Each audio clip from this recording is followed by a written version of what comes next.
ಪ್ರತಿಮೆ. ಭಾರತ ನನ್ನ ದೇಶ.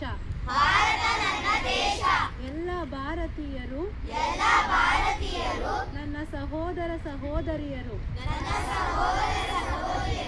ಇಲ್ಲಿನ ರಸ್ತೆ ನಿಯಮಗಳಿಗೆ ನಾನು ಬದ್ಧನಾಗಿರುತ್ತೇನೆ. ನನ್ನ ಸುರಕ್ಷಿತ ಜೀವನಕ್ಕೆ ನಾನೇ ಹೊಣೆಯಾಗಿರುತ್ತೇನೆ. ಇಲ್ಲಿ ನಾನು ಬದುಕಿ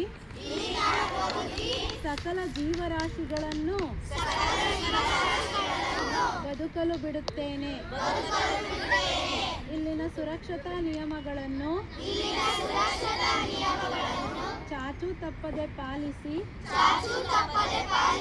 ಈ ದೇಶದ ಪ್ರಜ್ಞಾವಂತ ಪ್ರಜೆಯಾಗಿ ನಾನು ನನ್ನ ಜವಾಬ್ದಾರಿಯನ್ನು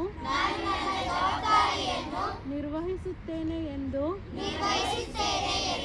ಭಾರತ ಮಾತೆಯನ್ನು ಮನದಲ್ಲಿ ನೆನೆದು ಪ್ರಮಾಣೀಕರಿಸುತ್ತೇನೆ. ಇಂದು ನಾವು ಅರಿತುಕೊಂಡಿರುವ ವಿಷಯವನ್ನು ನನ್ನ ಸಹಪಾಠಿಗಳು, ಶಾಲೆಯ ಹೊರಗಿನ ಸ್ನೇಹಿತರು, ನೆರೆಹೊರೆಯವರು ಮತ್ತು ನಮ್ಮ ಕುಟುಂಬದ ಎಲ್ಲ ಸದಸ್ಯರೊಂದಿಗೆ ಹಂಚಿಕೊಂಡು ಈ ಪ್ರತಿಜ್ಞಾ ವಿಧಿಯನ್ನು ತಿಳಿಸಿ ಅವರೂ ಕೂಡ ತಮ್ಮ ತಮ್ಮ ಜವಾಬ್ದಾರಿಗಳನ್ನು ನಿರ್ವಹಿಸಲು ವಿನಂತಿಸಿಕೊಳ್ಳುತ್ತೇನೆ.